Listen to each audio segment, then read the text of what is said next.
সবাইকে স্বাগত জানাচ্ছি ক্লেমন বিয়ন্ড দ্য গ্যালারিতে। দর্শক, প্রতিদিনের মতো আজকে আমরা হাজির হয়েছি দেশ বিদেশের সব খেলার খবর নিয়ে আপনাদের সাথে আলোচনা করব ইউরোপিয়ান ফুটবল নিয়ে। সবকিছু নিয়ে আলোচনা করতে আমাদের সাথে আছেন জুলফিকার মাহমুদ মিন্টু, কোচ, এবং একই সাথে আমরা যদি বলি বিশ্লেষক, ফুটবল বিশ্লেষক, এবং আপনাদের সাথে আছি শাফায়েত মিদুল। শুরুতে আমি মিন্টু ভাই, যেটা হেডলাইন আমাদের শুরুতে, এখনও যুব দলের হেড কোচ জেরার্ড জোন্স, আসলে গতকাল কিন্তু পুরোটা একটা নাটকীয়তার মধ্যে গেছে। আমার মনে হয় যে বেশিরভাগ গণমাধ্যম কখনো নিউজ করেছে যে বরখাস্ত, আবার কখনো ব্যাক করতে হয়েছে আসলে বরখাস্ত না। মানে আপনি আর 2 দিন সময়, আমরা যদি বলি যে কালকেই হয়তো বা বাংলাদেশ দল যাচ্ছে এশিয়ান কাপ বাছাই খেলতে অনূর্ধ্ব 20, মানে এর আগে এরকম একটা খবর আসলে কতটা প্রভাব ফেলে আসলে দলের উপর যদি মনে করেন? ধন্যবাদ আপনাকে। আর একটা জিনিস হচ্ছে যে অনেস্টলি স্পিকিং, যে আপনি এই ধরনের যে পরিস্থিতি, আপনি তো এটা একটা লাইনে হয়তো বর্ণনা করলেন অ্যাকচুয়ালি, কিন্তু এটা তো গত কয়েকদিন ধরেই কিন্তু আলোচনা হচ্ছে। এবং নট অনলি দ্যাট, এর আগেও ওনার বেতন সংক্রান্ত একটা ইস্যু নিয়েও কিন্তু আমরা দেখেছি সামাজিক যোগাযোগ মাধ্যমে, ইভেন আবার টিভি মিডিয়াতেও দেখেছি অ্যাকচুয়ালি কী ঘটনা ঘটেছিল বা কী পরিস্থিতি হয়েছিল। তো এখন যে অবস্থা, সেটাতে তো ডেফিনেটলি কতটুকু প্রভাব পড়বে দলের খেলায় সেটা সময়ই বলবে। কারণ আমরা এখন এই মুহূর্তে অ্যাকচুয়ালি মানে এই ধরনের কোনো হাইপোথেটিক্যাল আলোচনা নাই করি। বাট আমরা একটা এক্সাম্পল দিতে পারি। ওয়ার্ল্ড কাপে আপনি উরুগুয়ে টিমে কী হয়েছিল দেখেছেন নিশ্চয়ই, মনে পড়ে আপনার? অবশ্যই। উরুগুয়ে কোয়ালিফাই করার কথা ছিল, সেখানে ছিল প্লেয়ার এবং কোচিং স্টাফ, স্পেশালি হেড কোচের সঙ্গে। আর এখানে হলো যে স্টাফ সমস্যা একদম খুব বেশি ডিফারেন্স না, কিন্তু একটা দলের ভিতরে এই ধরনের সিচুয়েশনগুলো কিভাবে প্রভাব পড়ে সেটা আমরা জানি, টপ লেভেলে কিভাবে প্রভাব পড়ে। তবে আমি একটা জিনিস এখানে শুধু বলবো অ্যাকচুয়ালি, যে রিক্রুটমেন্টগুলো আমাদের এখানে আসলে কিভাবে হয়, এবং দুঃখজনকভাবে হলেও সত্যি যে আপনি সারা পৃথিবীর দিকে যদি তাকান তাহলে দেখবেন যে কোচরা যারা হেড কোচ হিসেবে কাজ করেন, either senior national team or any youth national teams, আপনি কিন্তু ওনাদেরকে দেখবেন না যে সারাক্ষণ ওনারা সামাজিক যোগাযোগ মাধ্যমে থাকে। আপনি প্রতিদিনের আপনার day to day coaching, day to day training, সেখানে আপনি কি করেন না করেন সেগুলি সামাজিক যোগাযোগ মাধ্যমে অ্যাকচুয়ালি কোনো কোচকে আপনি আমাকে এক্সাম্পল দেখাতে পারবেন না। আমি অন্তত দেখি নেই, মেবি হয়তো আপনার কাছে কোনো এরকম এক্সাম্পল থাকতে পারে। সেটাও আমাদের জন্য একটা লার্নিং, আমরা শিখতে পারবো অ্যাকচুয়ালি যে এই ধরনের কাজও অ্যাকচুয়ালি কোচরা করে। কারণ একজন কোচের টিম প্রিপারেশন, তার match analysis, future opponent analysis, নিজের টিমকে প্রিপেয়ার করে, এগুলিতে তার সময় চলে যায়। সেখানে আবার ফেসবুকে, সামাজিক যোগাযোগ মাধ্যমে অ্যাকচুয়ালি এগুলি আবার ওইখানে লেখা বলা বা ইন্টারাক্ট করা অডিয়েন্সদের সঙ্গে, ফ্যান্সদের সঙ্গে, এটা আমি অন্তত দেখিনি, আমার নজরে পড়ে না অ্যাকচুয়ালি।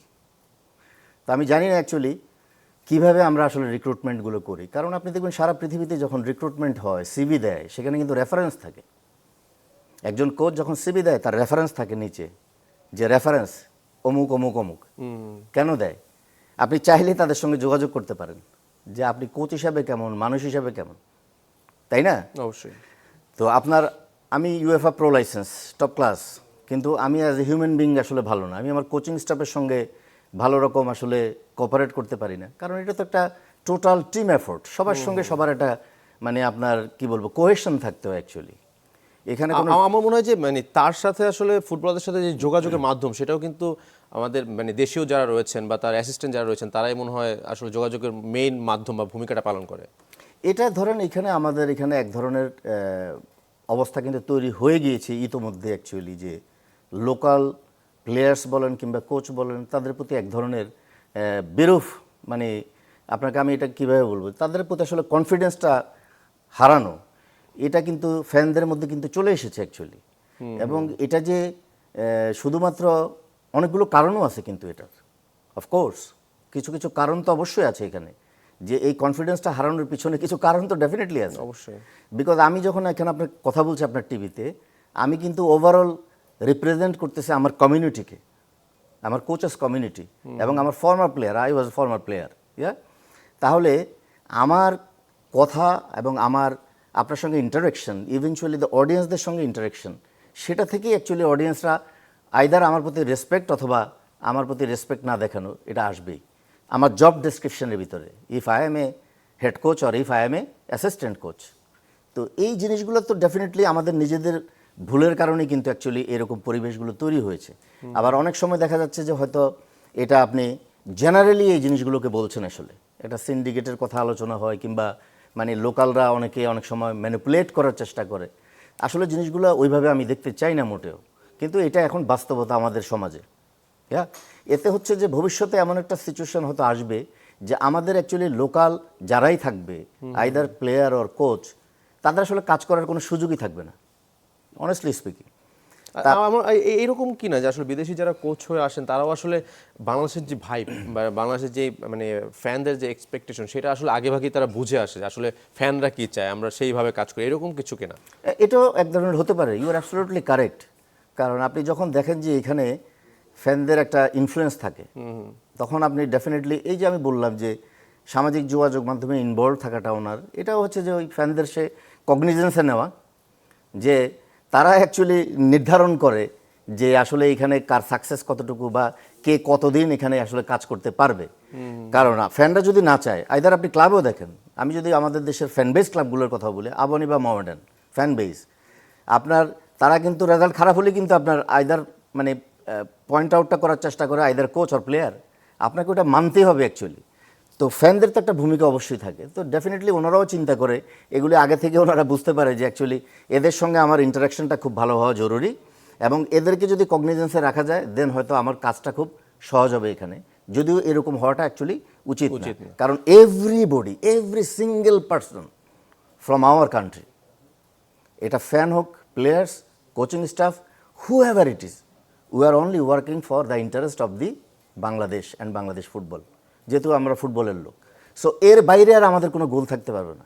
আমার নিজের পার্সোনাল কোনো গোল নেই এখানে, আমার গোল একটাই, if I M A coach, if I am head coach, I am the responsible person and I will be responsible for my destiny, because I have to give the result, performance oriented.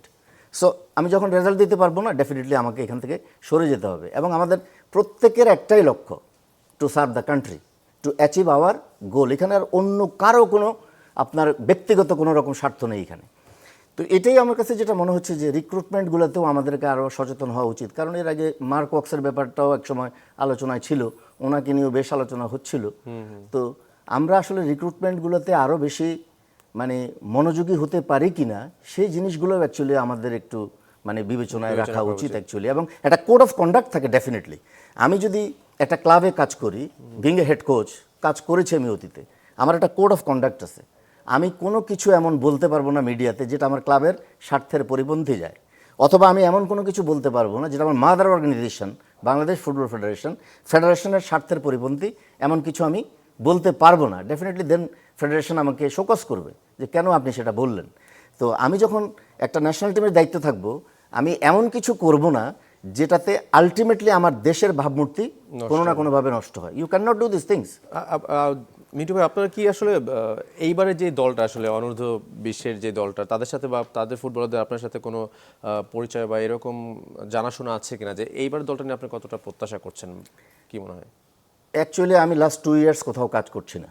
5ই আগস্টের পরে ওই সময়টাতে আমি use the head coach of Sheikh Russel club, এবং সেই ঘটনার পরে actually Sheikh Russel club আর এখন এক্সিস্ট করে না, শেখ জামালও এক্সিস্ট করে না। সো অ্যাকচুয়ালি আমি লাস্ট 2 ইয়ার্সে কোথাও কোনো ক্লাবের সঙ্গে ইনভলভ ছিলাম না, বিকজ ওইখানে আসলে আমাদের জব অপরচুনিটিটা কমেছে, এবং সেখানে জব অপরচুনিটির সঙ্গে আপনার ব্যক্তিগত পাওয়া না পাওয়া, যে আপনার স্যালারি স্ট্রাকচার, সেগুলোতে কিছু সমস্যা ছিল। ইভেন ওই রকম অফারও আমার কোথাও ছিল না, অনেস্টলি স্পিকিং, সে কারণে আমি কোথাও কাজ করিনি। এবং এই যে বললেন প্লেয়ারদের সঙ্গে আমার যোগাযোগ, no, I don't have any connection with any players. আমি যখন ক্লাবেও কাজ করতাম, প্লেয়ারদের সঙ্গে ডিউরিং দ্য সিজন আমার সঙ্গে কিছু সিনিয়র প্লেয়ারদের সঙ্গে ডেফিনেটলি কথা হতো, কিন্তু পার্সোনালি কারো ফোন নাম্বার আমি এইগুলি রাখিও না খুব একটা, অনেস্টলি স্পিকিং। কারণ এটা হচ্ছে সিম্পলি প্লেয়ারদেরকেও আমি বলতাম যে তোমার আর আমার রিলেশনটা হচ্ছে একদম professional relation. Yes, everybody we are getting money from the clubs, this is our bread and butter, we took money and we feed our family, okay, and at the end of the day, one goal, if we want to become the champion, if we prepare the team for the championship, then our target to become the champion. This is your goal and this is also my goal. এখানে আর অন্য কোনো গোল নেই, কারণ at the end of the day আমি যদি ক্লাবের প্রত্যাশা অনুযায়ী রেজাল্ট করতে না পারি, আমি এখান থেকে ফায়ার হয়ে যাব। তুমিও পারফরমেন্স যদি ভালো না হয়, ডেফিনেটলি হয়তো তোমাকে অন্য কোনো ক্লাবে চলে যেতে হবে, বা তুমি এখন যদি 50 লাখ পাও, স্যালারি তোমার কমে যাবে। অ্যাকচুয়ালি পারফরমেন্স ভালো হলে 50 লাখ থেকে সেটা 70 লাখ 80 লাখে যাবে। আচ্ছা, তো আমি কখনোই আসলে প্লেয়ারদের সঙ্গে ওইভাবে কোনো রকম ইন্টারাকশন আমার নাই। আর একটা জিনিস হচ্ছে যে রেজাল্ট কি হবে না হবে সেটা ডিপেন্ড করবে হচ্ছে অ্যাকচুয়ালি আপনার প্রিপারেশন কেমন, সেই প্রস্তুতির উপরে, এবং আপনার অপোনেন্টগুলো কারা। এবং যে গ্রুপের যে স্ট্রাকচারটা আমি দেখেছিলাম অ্যাকচুয়ালি এবারের আন্ডার-20 সেই স্ট্রাকচার অনুযায়ী 8টা গ্রুপ থেকে 8টা গ্রুপের চ্যাম্পিয়ন, এবং হচ্ছে 8টা গ্রুপের 7টা রানার্স আপ দল যাবে, 15টা দল আর হচ্ছে হোস্ট কান্ট্রি। তাহলে আমাদের একটা ভালো সুযোগ কিন্তু ছিল এই মানে গ্রুপ থেকে কোয়ালিফাই করা, কারণ এখানে ইন্ডিয়া রয়েছে এবং হলো সেই সিরিয়া মনে রয়েছে। হয় যে এই কোচের দ্বন্দ্ব কি একটু হলো কমেছে কিনা আসলে? আমি অ্যাকচুয়ালি এটা এখনো বলতে পারবো না, কারণ এটা টোটালি অনেক সময় একটা জিনিস হচ্ছে যে কোচিংয়ের বাইরেও কিছু জিনিস থাকে। কারণ আমরা রিসেন্ট পাস্টেও দেখেছি যে ধরেন আপনার 5-7 দিনের ট্রেনিং করেও কিন্তু আমরা সাফ আন্ডার-20-তে চ্যাম্পিয়ন হয়েছিলাম, only 5-6 days. Can you remember if I am not wrong? তার মানে কি হয়েছে, 5-7 দিনের ট্রেনিং করেও চ্যাম্পিয়ন হওয়া যায়। হ্যাঁ, তো এই ব্যাপারগুলোর এটার সঙ্গে যুক্ত এমনভাবে, কিন্তু এখানে যেহেতু আপনাকে উজবেকিস্তানের সঙ্গে খেলতে হবে, ইট will be very tough match honestly speaking. কারণ উজবেকিস্তানের খেলা মোটামুটি আমি কিছুটা দেখেছি, কিছু ইনফরমেশন আমি পেয়েছি, এবং ওদের fitness they are very good side. এবং এখানে Syria, they can cause problem for you also. Syria যদিও তাদের পলিটিক্যাল টার্মোয়েল সিচুয়েশন এবং তাদের ইনফ্রাস্ট্রাকচার এখন আগের মতো নেই, কিন্তু তারপরেও আমি বলবো যে হয়তো তারা এখানে একটা স্ট্রং কন্টেন্ডার। ইভেনচুয়ালি ইন্ডিয়াও যদি দেখেন আপনি, রিসেন্টলি তারা সিঙ্গাপুরের সঙ্গে কিন্তু 2টা ফ্রেন্ডলি ম্যাচ খেলেছে এবং তাদের প্রস্তুতিও কিন্তু বেশ ভালো। সো সেই তুলনায় কিন্তু আমরা ওই ধরনের কোনো ইন্টারন্যাশনাল ফ্রেন্ডলি ম্যাচ খেলতে পারিনি, যদিও 40দের সঙ্গে একটা ফ্রেন্ডলি ম্যাচ আমরা খেলেছি, সেটা 2-2 গোলে ড্র হয়েছে। তারপরেও being a professional person, definitely আমি চাইবো আমার দেশ ভালো করুক সেখানে। এই প্রতিকূলতার মাঝেও অ্যাকচুয়ালি কীভাবে যে তারা এটাকে, এখন প্লেয়ারদের অ্যাকচুয়ালি মাথার থেকে এইসব জিনিসগুলো সরিয়ে ফেলা উচিত এবং তাদের অনলি ফোকাস অফ অ্যাটেনশন থাকা উচিত টু পারফর্ম। তো ফার্স্ট ম্যাচ উজবেকিস্তানের সঙ্গে আপনি যদি সামহাও উজবেকিস্তানের সঙ্গে ভালো করতে পারেন, ভালো করা মানে আমি বলবো যে আপনি যদি ড্র করতে পারেন, কিন্তু আমি মনে করি যে এই মুহূর্তে actually it will be very tough situation for the team. Okay, আচ্ছা, আমরা দেশের ফুটবল আলোচনা করলাম, একটু দেশের বাইরের ফুটবল আলোচনা করি। আপনি জানেন যে ইতিমধ্যে কিন্তু আসলে ইউরোপিয়ান ক্লাবগুলোর খেলা হয়ে গেছে অলরেডি, প্রথম সপ্তাহ শেষ। মানে কি মনে হয় আসলে 5টা শীর্ষ লিগের কথা যদি বলি, যে আসলে ইপিএল, লা লিগা, ফ্রান্স, সিরিয়া, কোন দলের খেলা দেখে ভালো লাগছে আসলে?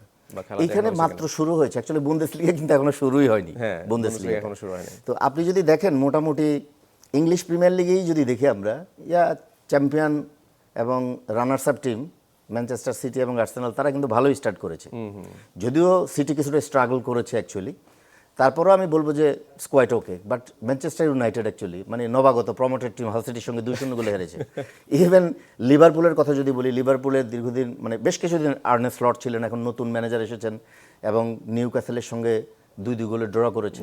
তো ইংলিশ প্রিমিয়ার লিগটা ডিফারেন্ট অ্যাকচুয়ালি, এখানে আপনি একদম বটম আপের একটা টিমের সঙ্গে টপ আপের একটা টিমের প্রমোটেড দল এসেও চিন্তা করতে পারে আমরা চ্যাম্পিয়ন হতে পারি এবার। অ্যাবসলিউটলি, কারণ এখানে কম্পিটিশনটা অনেক বেশি। আবার যদি আপনি লা লিগের দিকে আমরা তাকাই, তাহলে দেখবো যে অফকোর্স এখানে মানে আমরা যদি বার্সেলোনার কথা বলি, তারা তাদের এক্সপেক্টেড রেজাল্ট এলসের সঙ্গে 5-0-তে উইন করেছে, ইটস নর্মাল। এবং লা লিগাতে সবচেয়ে বেশি যেটা আলোচনার বিষয় ছিল সেটা হচ্ছে যে দীর্ঘদিন পরে হোজে মরিনোর অ্যাকচুয়ালি ফিরে আসা 13 বছর পর রিয়াল মাদ্রিদের ঢাক আউটে, এবং উনি ফার্স্ট ম্যাচটা স্প্যানিওলের সঙ্গে 2-1 গোলে জয়ী হয়েছেন, এবং যদিও লাস্ট মুহূর্তে গোল করে অ্যাকচুয়ালি ওনাকে জিততে হয়েছে, বাট ইটস অল অ্যাবাউট একটা ফুটবলে এরকমই হয়। রিয়াল মাদ্রিদের আসলে মানে ধারা কাইন্ড অফ যে শেষ মুহূর্তে গোল করে যেতে। এবং আমাদের সাথে একজন দর্শক আছেন মিন্টু ভাই, আমরা তার প্রশ্ন নিতে চাই। দর্শক, আপনার নাম এবং পরিচয় বলে আপনার প্রশ্ন বা মতামত আমার সাথে শেয়ার করুন। হাফেজ ইকবাল, নাগাইশ ব্রাহ্মণপাড়া, কুমিল্লা থেকে বলছি। জি বলুন ভাইয়া, আমার প্রশ্নটা হলো যে ব্রাজিল ফুটবল দলের কয়েকজন সদস্য এসে মানে ব্রাজিলের ফুটবল ফেডারেশন কয়েকজন দর্শক লোকজন এসে বাংলাদেশের স্টেডিয়াম অবকাঠামোগুলো পরিদর্শন করে গেলেন এবং ওনারা বললেন যে বাংলাদেশে একটা প্রীতি ম্যাচ হতে পারে বাংলাদেশের সাথে ব্রাজিলের। এটা তো আমাদের অনেক সৌভাগ্যের ব্যাপার। হ্যাঁ, আমরা যদি আর্জেন্টিনা, নাইজেরিয়াকে এনে যদি বাংলাদেশে খেলাতে পারি, আর ব্রাজিল স্বয়ং এসে বাংলাদেশের সাথে খেলবে, তাহলে কি বাংলাদেশ ফুটবলের একটু উন্নত হবে না? কারণ ওই খেলায় আমরা 100 কোটি টাকারও বেশি খরচ করছি, কিন্তু আমাদের টিম খেলে নাই। এখানে আমাদের টিম খেলবে, আমাদের টাকা খরচ হোক, তারপরও আমাদের ফুটবলটা আরো সামনের দিকে এগিয়ে যাক। এটা কি আসলে কি আমাদের কি ভালো হবে না খারাপ হবে, এই বিষয়টা একটু জানতে চাচ্ছিলাম। দর্শক আমাদের সঙ্গেই থাকবেন। আসলে I am not the right person to give this answer actually.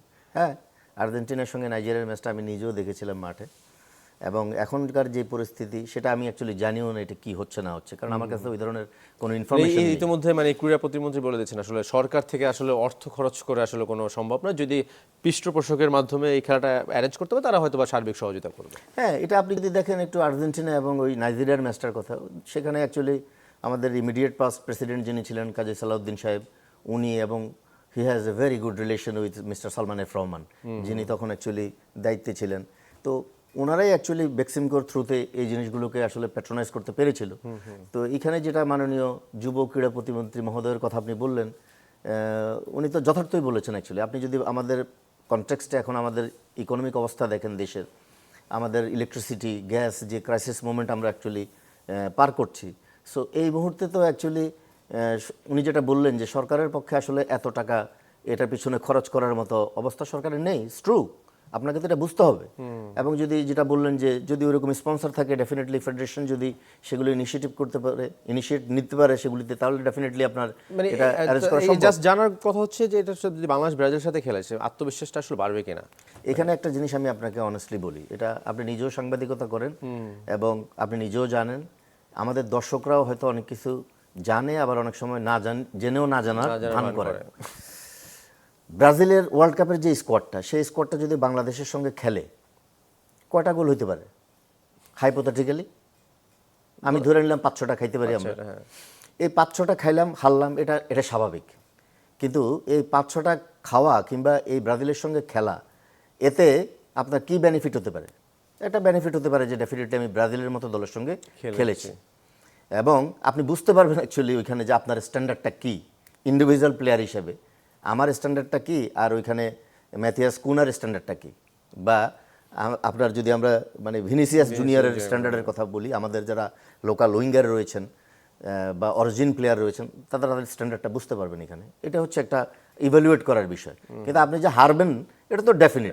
আচ্ছা, তাহলে আরেকটা জিনিস হচ্ছে যে আমরা যেমন আসিয়ান কাপ খেলবো, ওইখানেও কিন্তু আমাদের চেয়ে বেটার সাইডের সঙ্গে খেলছি আমরা, কিন্তু তারা একেবারে ধরাছোঁয়ার বাইরে না। আপনাকে বেটার টিমের সঙ্গে ডেফিনেটলি খেলতে হবে। খেললে অ্যাকচুয়ালি আপনি আস্তে আস্তে নিজেকে ইমপ্রুভ করতে পারবেন। আপনি বুঝতে পারবেন, আপনি প্রতিনিয়ত যদি ইন্দোনেশিয়া ন্যাশনাল টিমের সঙ্গে ম্যাচ খেলেন, যে আমি 6 মাসে 4টা ম্যাচ খেলবো তাদের সঙ্গে, দেখবেন আপনি প্রথম ম্যাচের চেয়ে দ্বিতীয় ম্যাচে আপনার পারফরমেন্স আরও ভালো হবে। কেন হবে? কারণ আপনার ভুল ত্রুটিগুলো তখন রেকটিফাই করার সুযোগ পাবেন, আপনার ইমপ্রুভমেন্টটাও আসবে। তো শুধুমাত্র ধরেন আপনি আপনার ব্রাজিল ম্যাচ বা আর্জেন্টিনা ম্যাচ দিয়ে কিন্তু ইমপ্রুভ করা সম্ভব নয়। ইমপ্রুভটা হচ্ছে যে একটা হোলিস্টিক অ্যাপ্রোচ। আপনার ঘরোয়া ফুটবলের স্ট্রাকচার, ঘরোয়া ফুটবলের ইন্টেন্সিটি, ম্যাচের ইন্টেন্সিটি। এখন আপনি ব্রাজিলের সঙ্গে ম্যাচের যে ইন্টেন্সিটি হবে, সেটা কি আমার ঘরোয়া লিগের ইন্টেন্সিটির সঙ্গে যায়? নিশ্চয়ই যায় না। তাহলে আপনার এইখানে আগে অবকাঠামোগত উন্নয়নটা হচ্ছে, আমি মনে করি যে জরুরি। যে পরিমাণ অর্থ আপনি ব্যয় করবেন, সেটা এইগুলোর পিছনে ব্যয় না করে অ্যাকচুয়ালি অবকাঠামোর পিছনে আপনি ব্যয় করেন। আমরা ইউরোপিয়ান ফুটবল নিয়ে কথা বলছিলাম, আমরা আরেকটু আসলে যোগ করতে চাই ইউরোপিয়ান ফুটবল। আপনি বলছেন আসলে লা লিগায় আমরা ম্যাচ দেখছিলেন, সেই যে আমরা যদি জানি বার্সেলোনা কিন্তু এবার আপনারা বললেন যে মরিনিও ফিরছে এবং একই সাথে বার্সেলোনা কিন্তু চ্যাম্পিয়ন। এইবার কি মনে হয় আসলে মরিনিও ফেরাতে বার্সেলোনার সাথে টক্কর দিতে পারবে এরকম কিছু? আপনার আলটিমেটলি কিন্তু লড়াইটা কিন্তু যদি আপনার লা লিগার দিকে তাকাই, তাহলে লড়াইটা কিন্তু অ্যাকচুয়ালি সেই রিয়াল মাদ্রিদ, বার্সেলোনা, কখনো কখনো অ্যাটলেটিকো মাদ্রিদ, এই তিন দলই, সেভিয়া কিন্তু ভালো করছে এখন, কিন্তু সেভিয়া পয়েন্ট টেবিলে টপে রয়েছে। সেভিয়াতে বেশ কিছু কোয়ালিটি প্লেয়ার জিতেছে। তো আলটিমেটলি কিন্তু লড়াইটা এদের মধ্যেই হবে। সো দিনের শেষে দেখা যাবে কি, আপনার 20টা দল 19 দুগুণে 38টা match. So match by match definitely দেখা যাবে যে লাস্ট মোমেন্টে এসে এমন একটা সিচুয়েশন হয়তো তৈরি হয় যে আপনার যে জিতবে সে লিগ চ্যাম্পিয়ন হবে। আবার কখনো কখনো পয়েন্টের ব্যবধানটা এত বেশি হয়ে যায়, যেটা লাস্ট সিজনে হয়েছিল অ্যাকচুয়ালি। প্রথমেই কিন্তু অ্যাকচুয়ালি বার্সেলোনা বেরিয়ে গিয়েছিল, তাদেরকে আর ধরা সম্ভব না। আমরা একবার শেষের দিকে আমি একটু জানতে চাই যে 8 তারিখ থেকে আসলে চ্যাম্পিয়ন্স লিগের খেলা শুরু হবে, লিগ ফেজ শুরু হবে। এইবার কি আসলে আবারও ধরে রাখতে পারবে কি মনে হয় ট্রফি? এটা খুব ডিফিকাল্ট বলা, কারণ আপনি দেখেন মানে আপনার চোখে এখন পর্যন্ত এগিয়ে এটা একেবারে ডিফিকাল্ট একটা সিনারিও হবে। যেমন PSG champion, French league champion, PSG কিন্তু তার ফার্স্ট ম্যাচে রেনের সঙ্গে 2-2 গোলে ড্র করেছে। সো ফুটবল হচ্ছে আনপ্রেডিক্টেবল এনভায়রনমেন্টের খেলা। আচ্ছা, এটা সময় আসলে বলে দেবে। প্রিভিয়াস রেজাল্ট দিয়ে কিন্তু আপকামিং কোন একটা ম্যাচের রেজাল্টকে আপনি ইভ্যালুয়েট করতে পারবেন। আমাদের শেষ কথা হচ্ছে, আপনি অসংখ্য ধন্যবাদ। সময় আমাদের বলে দেবে আসলে চ্যাম্পিয়ন কে হচ্ছে চ্যাম্পিয়ন্স লিগের। দর্শক, শেষ করছি আজকের ক্লিমান বিয়ন্ড দ্য গ্যালারি।